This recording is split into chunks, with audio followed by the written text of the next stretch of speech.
อายุ20แม่สวยกระปิบกระปอยสวยพี่โดนกระโดงกาโดงร้องเลยสวัสดีค่ะพี่น้องน้องติ่งมันต้องหมุน วัน กำลัง นี้หนูร้องนิดเดียว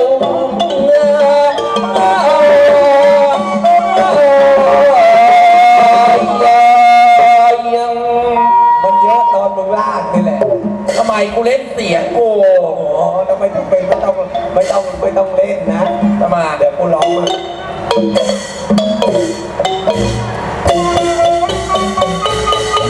โอ้ยนี่พี่เกลเดี๋ยวอะไรนะจะร้องเหรออุ้ยเมื่อกี้เนี่ยแม่เขาถามว่าเขาบอกอุ้ยวันนี้ทำไมพี่มิเกลแต่งหน้าจัดมากเลยอุ้ยจัดว่าสวยเหรอจัดว่าเฮี้ยมาก กูแต่งตัวให้แมทกันมึงไม่เห็นแล้วเนี่ยมันต้องแมทกัน อ๋อแมทกับผีเหรอไม่บ้าให้แมทกับเครื่องแต่งตัวคนละกันนะเขาจะกูร้องหรอเป็นแม่เขาถามมา16 ปีไอ้บ้าผู้หญิงคนเดินมึงเขาให้หวานเลยมึงดูหน้ากูด้วยหายขึ้นสุรพลแม่งซะงั้นแหละแล้วน่าจะแกล้งไม่ร้องแล้วมีคนขอเพลงมาเดี๋ยวร้องเพลงให้ฟังแป๊บหนึ่งร้องว่าช้านะคะวันนี้เราจะเล่นกันให้ดึกกันเป็นพิเศษเลยนะคะดูกันให้เบื่อไปเลยปีหน้าจะได้ไม่ต้องมาดูเราร้องเพลงไงเพลงนั้นชื่ออะไรนะฆ่าฉันให้ตายอ่ะอะไรย้ำชื่ออะไรแผลที่หัวใจแผลขอมานะครับแผลที่หัวใจเดี๋ยวร้องให้ฟังเลยว่ามึงแผลที่หน้าเหอะฆ่าฉันให้ตายเสียยังดีกว่าโดนต่อมันต่อยเต้นผมเรือน้อยแล้วหน้าตุนดี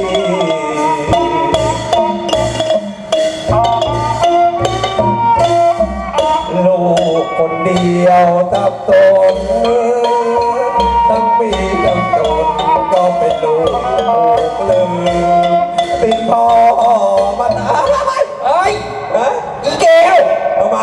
มึงร้องเพลงเฮี้ยอะไรเนี่ย3 เพลงรวมกันเลยเนี่ยแล้วมึงจะกูทำยังไงล่ะอีกคนนึงขอเพลงไอ้นี่อีกคนนึงขอเพลงนั่นเพลงนี่กูร้องแม่รวมกันเลยอ๋อมึงจัดไม่เล่นเขาเลยจะได้ไม่ช้าเข้ารูกันเลยเข้าเรื่องในนามพวกเราชื่อว่าไอ้เข็มเฮ้ยผู้หญิงนี่อะไรกูมีกระเจียวเนี่ย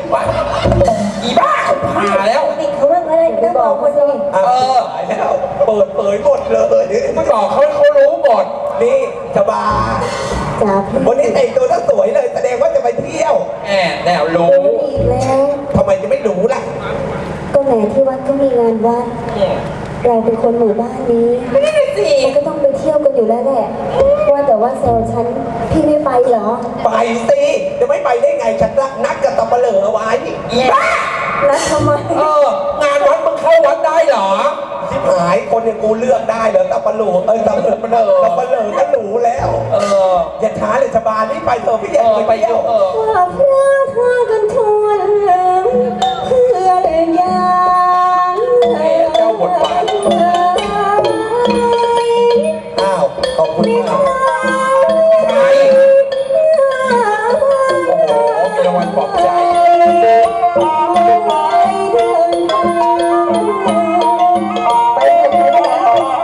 ไป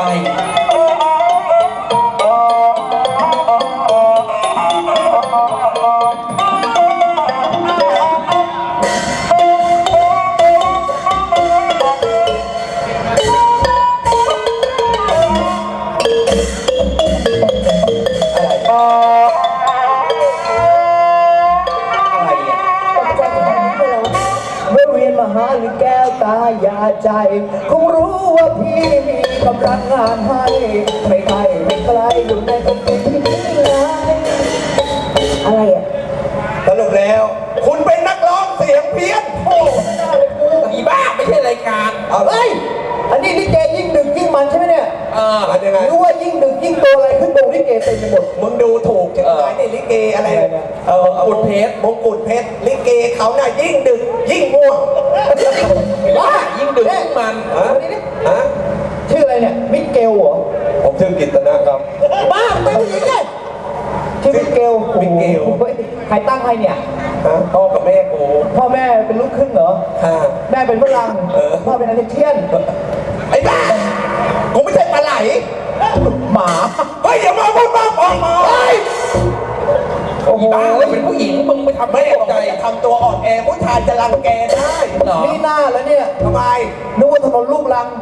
ดาน ไอ้ที่หาย กลางวันเนี่ยมาให้เขาซ่อมเนี่ยกำลังซ่อมถนนอยู่เนี่ย ทำไมเหรอ ให้เขาซ่อมหน้าผมบ้าง ขึ้นแลด่าให้กูหน่อยได้ไหมไม่ต้องแหละเดี๋ยวกูแล มึง ด่า แหล่ให้เจ้าภาพมาแหล่ด่าอะไรกูนะจ๊ะ ไอ้ที่หายปากไม่ดีมึงเป็นใครกันเนี่ยเพราะฉะนั้นกูไม่รู้จักพักจีกับมึงช่วยหอทะเลหลีกไปหน่อย อะไรวะ อ๋อสรีหลีกไง มึงมาแป๊ะกูหน่อยหอสลีนี่มันเรียนที่ไหนวะ มึงจะเรียนที่ไหนถ้ามึงเรียนไม่ได้เรียนหนังสือกูจะสอนมึงมึงตะกดตามกูก็แล้วกันกออีกีกีโบกี กอยอีกีโบกี คออีคีคีโบคี กอยอีกีโบกี มึงลองตะกดหอหีบสิ มึงด่านี่โรงเรียนอาจารย์ไหนสอนเนี่ย ไอ้บ้ามึงตะกดไม่ได้ไงกออีกีกีโบกีคออีคีคีโบกีหอหีบมึงตะกดไม่ได้ ไม่ได้ หออูหูหูบอหีบงงไอ้ตัดงง กูเพิ่งเคยเจอเนี่ยนี่มึงเรียนโรงเรียนอะไรเนี่ย ว้ายตายแล้วไม่รู้จักพักจีไปกันเถอะ หลีกทางไปดีกว่าค่ะฉันไม่อยากไปสนทนาด้วย สนทนาไม่ได้หน่อยก็ได้ ไม่ได้หรอก ทำไมต้องเสียงสูงด้วยวะมึงจะทำเสียงดังไปที่หายอยู่ใกล้วัดเดี๋ยวพระก็ตื่น แล้วพระที่นี่ตื่นไม่ได้นะ ตื่นทำไม ที่หายแต่ว่าดึกดื่นไม่รู้ถ้าเสียงดังตื่นแม่ลุกบินบาตเลย บ้า น้องชื่ออะไร ชื่อชบาจ้ะ ท้องจอมแบบพี่เลย ชื่ออะไรเหรอ พี่ชื่อกำมันนา โอ้โหคล้องกันตรงไหนวะน่ะ จะไปเที่ยวเหรอ ฉันจะไปเที่ยวงานวัดมีธุระอะไรมาขวางทาง งานก็ต้องไปคู่ไม่ใช่เหรอ ไม่จำเป็น เนี่ยมา ที่ ห มา ลาย กัน ค ตั้ น งหลายคน อันนี้2 ตัว อันนี้คน เดี๋ยวมึงเคยตีดไหมมึงเคยตีดไหมมึงพูดเดี๋ยวนี้มึงเคยไหมมึงเคยไหม อะไรไม่เคยอ่ะ ฮะ เป็นอาชีพทำงาน เคยเจอเคยกระถวยไหมอย่ามาพูดมากนะเดี๋ยวเจอเคยกระถวยทำไม ไปแกล้งกูหน่อยดิ ดีนะกูผ่าแล้ว ไว้ใจเลย เห็นไหม อะไรวะ อะไรวะ นาทีฉุกเฉิน ผู้หญิงเนื้อนมไข่แท้ๆเลย มึงรู้ได้ไงเนื้อนมไก่ อันนี้เนื้อ อันนี้นม อันนี้ไข่ เฮ้ย ไม่ดีไข่เนื้อกันเจียวก็มีไอ้ที่ผ่านนี่มึงเล่นอะไรเนี่ยคนดูเขามองภาพผมมึงไม่ดีอะเต้ ผมพาพ่อไม่ได้แต่งพูดกับเจียวแล้ว น่าเกลียด ระวังตัวนะระวังตัวด้วย ถอยไปนะ บาจ๋า อะไร พี่ชอบบาเหลือเกิน แต่ฉันไม่ได้ชอบเธอซะหน่อย โอ้แม่น้องสาวเอ้ย ระวังตัวเดี๋ยวนี้ เราหนึ่งยังตามไป นี่มาเดินตามอยู่ได้ น่าจะมีเพียงหัวไป สาวหน้าบนแล้วจะหนีพี่ไปโหนใดพี่มาประสบพบพักมึงรักทีนี้มึงจะหนีกูไปไหนกูไม่เอามึงหรอก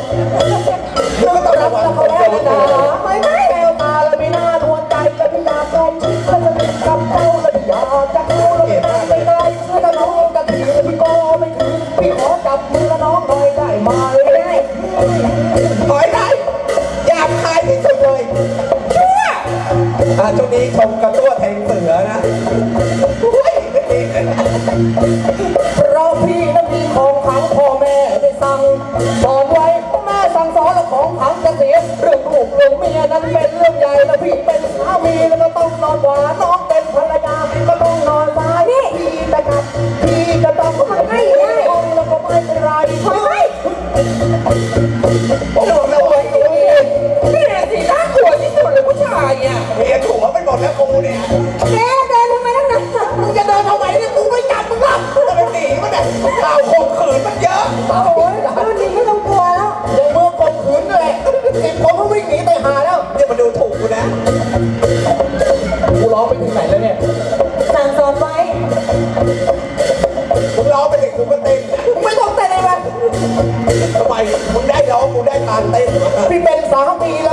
นกว่าน้องเป็นภรรยาก็ต้องนอนตายพี่จะจับพี่จะต้องอยู่ในห้องก็ไม่เป็นไรขอสัมพันธ์อีตอนเข้ามุ้ง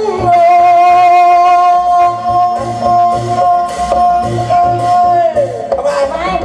จำเอาไว้ใครเป็นเมียเข้ามุ้งต้องจำเอาไว้ข้อสำคัญอีตอนเข้ามุ้งน้องห้ามนุ่งต้องเกงในกลางคืนขอร้องกันเอ้ากลางวันแล้วก็นุ่งได้กลางคืนขอร้องกันเอ้ากลางวันแล้วก็นุ่งได้เมื่อยามห่างลูกห่างผัวกี่ตัวกี่ตัวกี่ตัวกี่ตัวกี่ตัวกี่ตัวกี่ตัวก็นุ่งเข้าไปแม่ไม่รักแม่สาวไว้เฮ้ยบอกเพื่อนชายรัวหน่อยรัวหน่อยเฮ้ยรัวหน่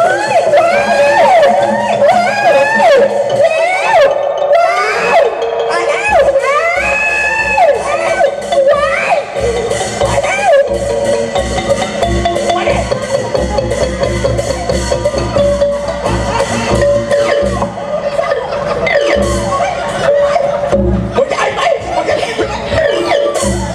เอาเท้ามานะมึงอย่าเท้ามานะมึงตายมาตีนกูเลย นี่ก็ดูเป็นผู้หญิงมาเนี่ยเตะกูเอาเตะกูเอาเลย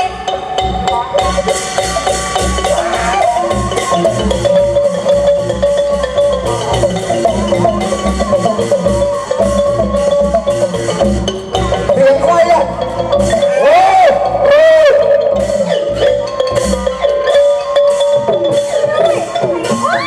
อีแดงมันอีสารเลวไล่ปั๊มผู้หญิงอีชั่วชาติหมา โอ้ยสันมึงเจ้ากูไม่ได้มึงพาเพื่อนมาหลง ไม่เห็นใครมา ตัวเฮียอะไรก็ไม่รู้ มึงไม่ได้ดูหรอกหรือมึงอยากจะรอมึงอยากจะตายมาตีนกูซะ นั่นตัวอะไรอ่ะ มึงด้วยต้นไอ้หน้าหินนี่หัวเราะไม่เหรอ กูไม่เห็นอ่ะอีนี่น่าโกรธชิบหายเลย มึงเป็นใครกันเนี่ยฮะ เดี๋ยวก่อนช่วยกูด้วยดิ ไอ้ที่หายเข้าไปก่อน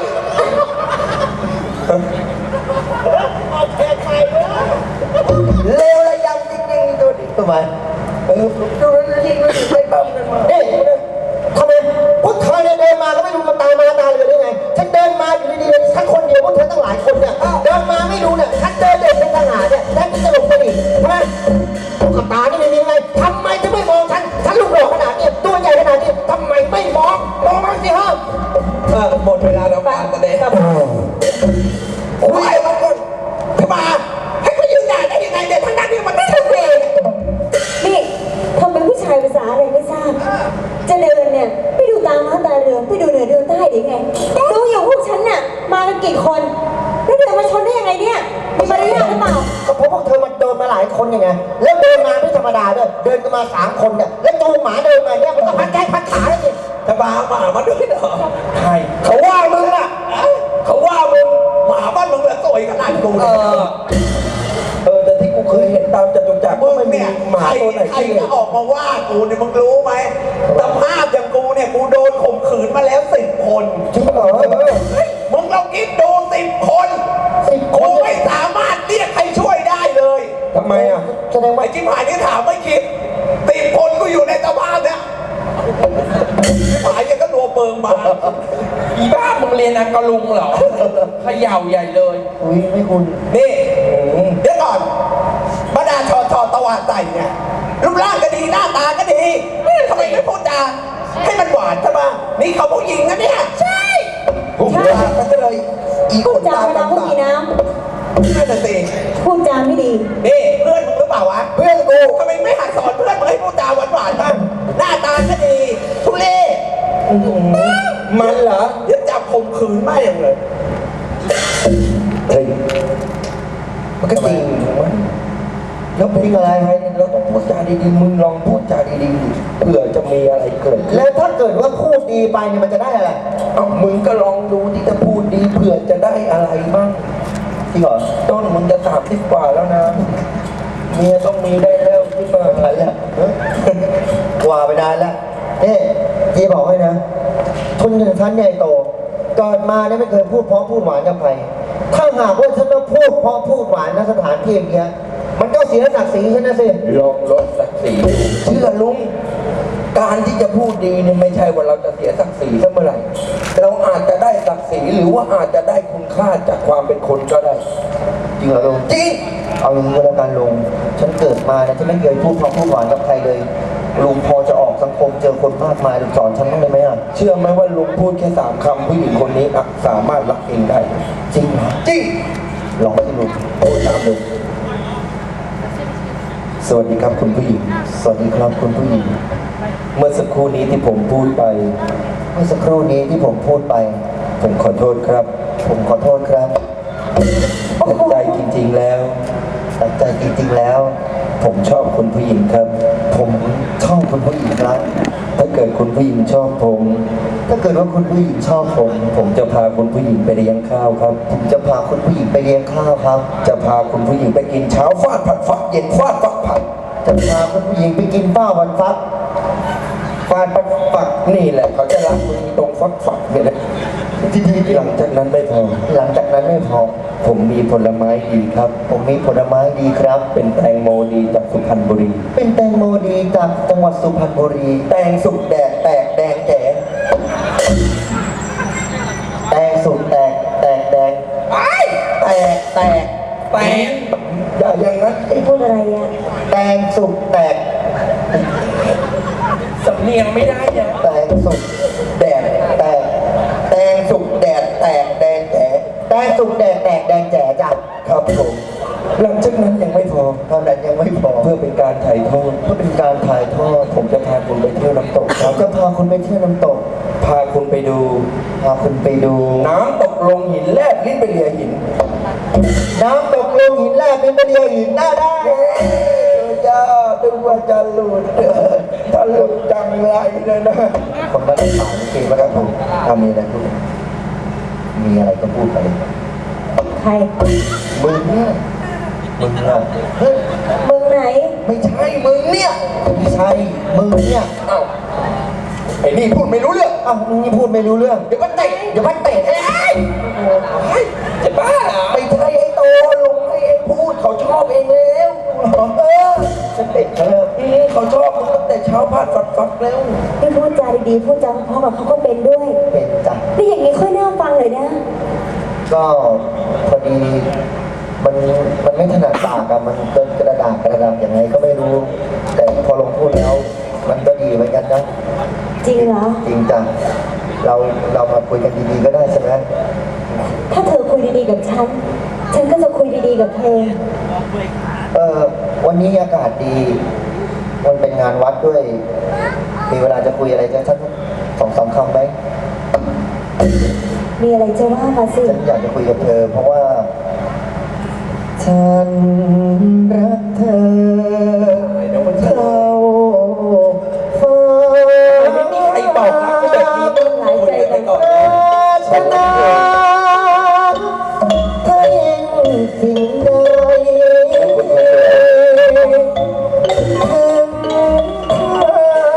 จะเป็นเด่นใครเธอเป็นเช่นใดฉันก็ไม่พบฉันรักเธอ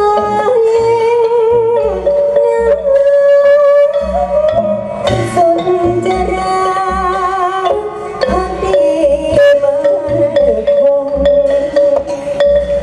ขอใจเธอตรงรักฉันมัน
สักหน่อยอย่าปล่อยให้เขาอยู่เดียวได้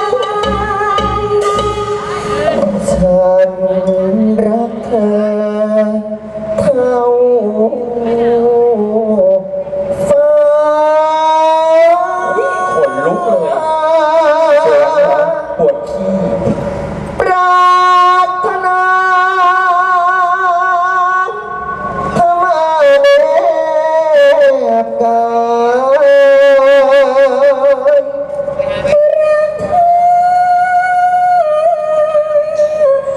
จนตายสลายฉันไม่เคยรักเธอ จบเลยไอ้หลานจบสุดยอ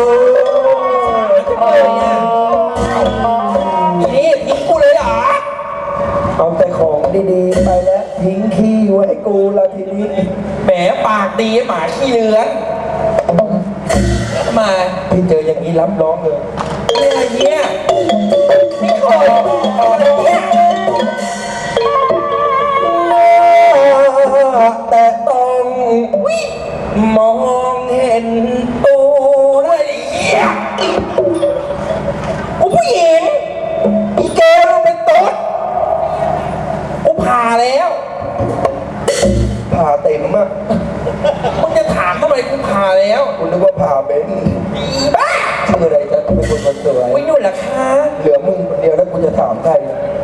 หนูมีชื่อว่าชะอมค่ะ ผมชื่อจริงชื่อเจ้าโอม ค่ะ โอ้ชื่อน่ารักมากเลย ชื่อเล่นพี่เรียกสั้นๆก็ได้เรียกว่าอมค่ะ ชื่อ อ โอม มอมค่ะ คล้องกับพี่เลย เฮ้ยจริงปะเนี่ย จริงจ้า ไอ้บ้า จ้า ชื่ออะไรอ่ะว้ายว้ายคนอะไรไม่รู้ว้ายว้ายบ้าชื่ออะไรคล้ายกันเปียบเลยอ่ะอุ้ยน่าเกลียดนะชื่ออะไรอ่ะว้ายว้ายบ้าไม่เอาโอ๊ยพอแล้วรู้แล้วไม่ต้องบอกแล้วอุ้ย คือชื่อ ไอ้ จริง เหี้ยกูกลับแล้วไอ้อะไรของมึงเนี่ย มึงยังไม่ได้ฟังชื่อกูเลย พี่บอกยังอ่ะ ยัง น้องตื่นเต้นน่ะ ชื่อจริงพี่ชื่อมะควย มาคุยเหรอ แต่เรียกพี่สั้นๆก็ได้ ว่า ควย ว้าย จ้าโอม คุย โอม คุย โอม คุย โอม คุย พอเธออม ทำไมอะคุย กูเริ่มขยงชื่อแล้วล่ะ นี่คุย จ้า อมชอบคุยจริง จริงเหรอ ๆ อมถามคุยหน่อย ถามว่า คุยรักอมไหม รักสิจ้าโอม ถ้าคุยรักอมอะอมขอจับคุยหน่อยสิได้ไหมจับได้น้อย ดีมาก มึงคิดอะไรเนี่ย มึงมาขอจับอะไรกูตรงนี้ล่ะ เนี่ยจับมือคุย อ๋อ โอ้ยมึงเลยคิดลบ อ๋อจับ นี่ จ้า เวลาคุยอยู่กับอมนะคุยต้องแข็งนะ อะไรหนาวมันไม่น่าจะแข็งแล้วล่ะ ไอ้บ้า หมายความว่าแข็งแรงถ้าสุขภาพมึงไม่แข็งแรงเนี่ยป่วยต้องอ่อนแอ ไม่ต้องห่วงพี่แข็งแรงอยู่แล้ว นี่ จ้า อมเจอขวยครั้งแรกน่ะอมอยากมีขวย เออ อมอยากมีขวย ผมก็มีแล้วนี่มาเย็นยังยืนเยี่ยวอยู่กับกูอยู่เลย ไอ้บ้า อยากมีขวยเป็นแฟน อ๋ออยากมีคนเป็นแฟ อื น ม โอม จ้า ถ้าอมได้แต่ป่วยไป ทำไมอ่ะ แล้วผู้หญิงเวลาเราแต่งงานกัน ผู้หญิงต้องขึ้นหน้า เอาขึ้นได้ไง งานพิธีมงคลสมรสอมขวย ว้ายตายแล้ว จะมีแขกมางานเราไหม ไม่ได้นะพี่เดี๋ยวเจ็บปาก อยากร้องชม เฮ้ยได้ ดาวตรงแล้วมันลูกมะนาวเอาแกงขาวแล้วมันดังแปนตีเส้นผมมันดังเส้นหมีหัวไหล่ทองดีเหมือนขนมปังปอนจมูกกับมันลูกชมพูใบหูเหมือนทอดมันร้อนๆปากเธอมันกระจับอ่อนๆฟันเลียงตลอดเมื่อเล็บตีนกู นี่เนี่ยแหมหมูเปียกต่ำเลยหมูแหมเปียกเลยว้ายเหี้ยอะไรเนี่ย ใจบ้าอะไร กูนึกว่าตัวอะไรเอว แต่ว่า นี่งานแม่กำนันไอ้นี่วันดีเขาไม่ใช่งานวัดธิดาจะมานำกระเบื้องขึ้นหลังคาโบสถ์เหรอ บ้า เออก ำนันเขาขอมา ขออะไร เขาขอให้เล่นโขน ขอให้เล่นโขน อ่า เอ้ยได้อยู่ท่อนเดียวนะกูได้อยู่ตอนเดียวอะ ตอนอะไร ตอนนี้หนุมานจับนางมัจฉาเลย ขอมึงได้ใช่ไหมงั้นพอดีเลยกำนันเขาขอตอนนี้มาพอดี แต่หน้ามึงไม่เหมือนนางมัจฉา นี่อย่ามาดูถูกกูนะ หน้ามึงเหมือนปลาตีนอะ 20 ปีเต็มที่กูอยู่ในรั้วมหาลัยนาฏศิลป์อ่างทอง เรียนเหรอ ขายไก่ย่าง แล้วมึงจะพูดทำไม มึงได้หรือเปล่า กูได้ ก็ได้ ขอเสียงตบมือในอยการเดี๋ยวโชว์โขนสักตอนหนึ่งนะคะกำนันอยู่ไหนนะคะ นี่ โชว์ให้กำนันเขาดูเป็นของขวัญของฝาก อ๋อไม่ของคนของข้า ขึ้นเลย อ๋ออ๋อเอ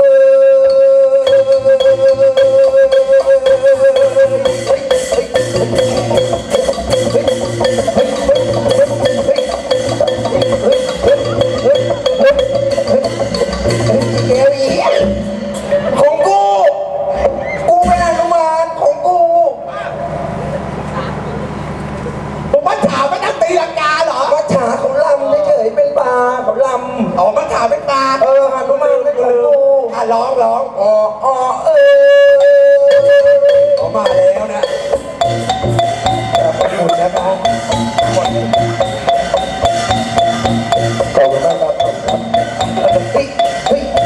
ขอบคุณค่ะคนเนาะเพิ่งไปไหนนะเดี๋ยวลูกแจกจตุคามได้เดี๋ยวก่อนได้อ๋อ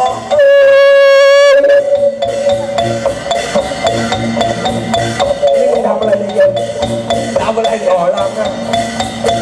หานุมานเทิดไทยเลี้ยงเป็ดเลี้ยงไก่แล้วเอาไว้ทำพันหานุมานเทิดไทยเลี้ยงเป็ดเลี้ยงไก่แล้วเอาไว้ทำพันเจอสุพรรณชาช่างถูกใจข้าเจ้าหานุมาน ถ้าได้ลองโค้งแปลงรับรองคืนแรกรสชาติหวานมันถ้าได้ลองโค้งแปลงรับรองคืนแรกรสชาติหวานมันลองสักครั้งแล้วจะติดใจลองสักครั้งแล้วจะติดใจ ไม่เอาซ้ำไว้โกไข่ตีกันนี่กูโดนอีกแล้วหมวก ภาพพจน์เขากำลังสวยๆเขากำลังดูโขนลำสวยร้องสวยไหนมาร้องไข่อะไรเนี่ยไม่ต้องร้องแล้วลำเลย ต่อตัวเลยนะ ลำต่อตัวเลย ศิลปะแม่ไม้มวยไทย ช่วงนี้ท่านจะได้รับชมการแสดงโขน เป็นมหรสพชั้นสูง ผู้แสดงจบจากกรมราชทัณฑ์ตอนนี้หนุมานกำลังตามจับนางสุพรรณมัจฉา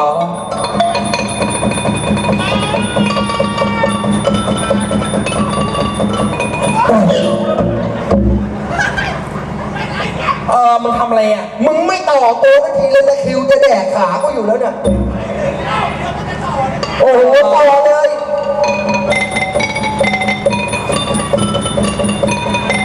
สตรีมีคันห้ามเกา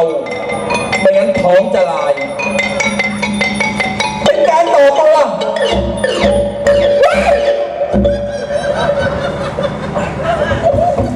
ไอ้อันนั้นมึงเรียกเป็นเลวติดดีเลยมึงเอากระเจียวบอกมาเลย มิเกลขอพูดสามคำ ว่า ไข่เหม็นมาก ไอ้บ้า นี่มึงไปเยี่ยมมึงไม่ล้างบ้าง มึงขายไอ้นั่นกูออกมาเลยไม่ทำมานบ้าอะไรเนี่ย ยิ่งกว่าปลาสลิดบางบ่อย กินหากูสักกุดเลย กินหางหน้าเลยละกูไม่ต้องพูด แสดงว่ามึงต้องต่อคุณ ได้ ตอบไหมคุณตอบบ้าง เป็นการตอบตัว ที่จัดมาโดยชุดพิเศษ ที่ไหนไม่เคยเห็นและที่เห็นไม่เคยที่ไหน มีที่นี่ที่เดียวที่ท่านจะรับชม เอาแล้วเป็นการต่อตัวที่สุดพิเศษ อย่ากระพริบตา อย่าหลับตา เพราะท่านอาจจะได้ชมเป็นครั้งสุดท้าย ว้าว มีการจัดเหลี่ยมด้วย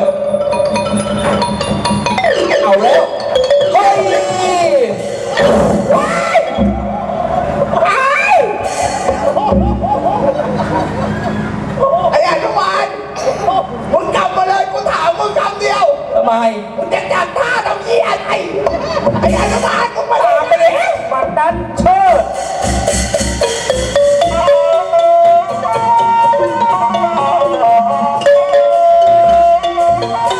กำลังจะได้เยอะเฮ้ย ไอ้หนุ่มหน้าแปลกหนุ่มแปลกหน้า เนชบาแฟนเราต้องแฟนเราคืนมา ขอ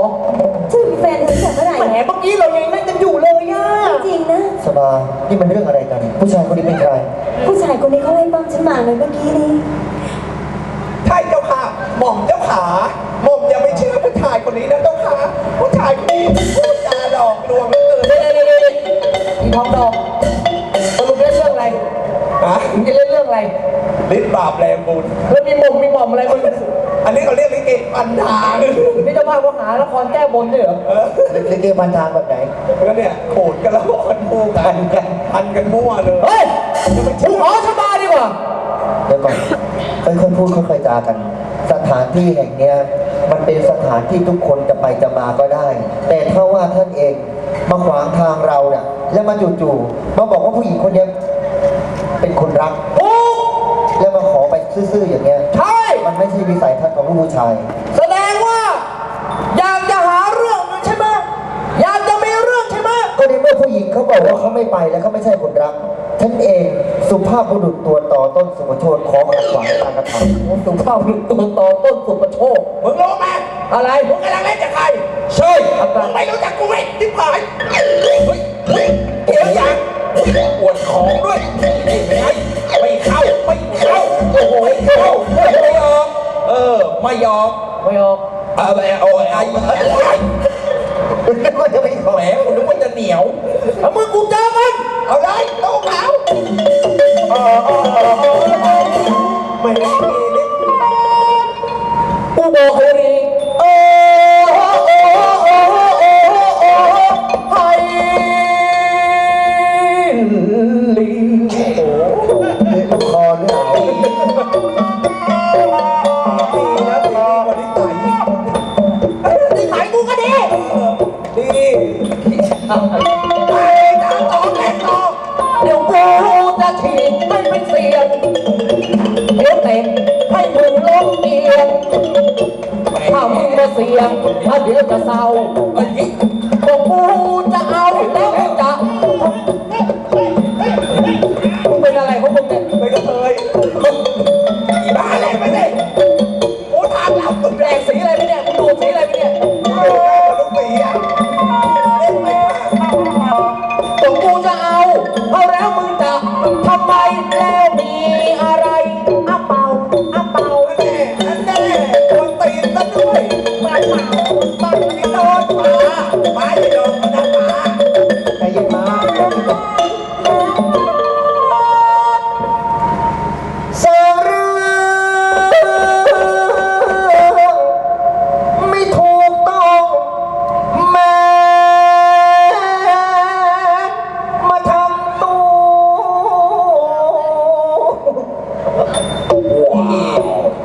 เดี๋ยวจะโมโหหน้ามือทำมุกทะลุเดี๋ยวอายุไม่ยืดเพราะไอ้ความหน้ามืดรักเมา โอ้ก็ต่อหน้าพระพักกูจะอ่อนแอไม่เหรออีนี่มันเป็นตัวอะไรแม่ มีพระเจ้าเสือใช่ไหม แม่ไปเถอะรีบมาชนคนแม่ขอร้องนะครับขอร้องนะครับก่อนติดถึงคนไหมถึงติดคนไหมครับเกินร้องนะครับอย่าลุกนะครับถ้าลุกวางเวงนาทีถ้าท่านไม่ลุกก็มีของแจกนะเฮ้ยจะตุกข้าวตากไว้แห้งยังวะ เฮ้ยเล่นเร็ว อะไร เดี๋ยวจะเว้นปิด หิวอ่ะไอ้ที่หายจะไว้ปิดได้เหรออ้าว5 4 3 2 แอคชั่น จะเดี๋ยวจะหน้ามืดรับเมาเอาถ้ากูลืมไปแกลองทักอย่างเงี้ย ตลกดีเว้ยเล่นเกม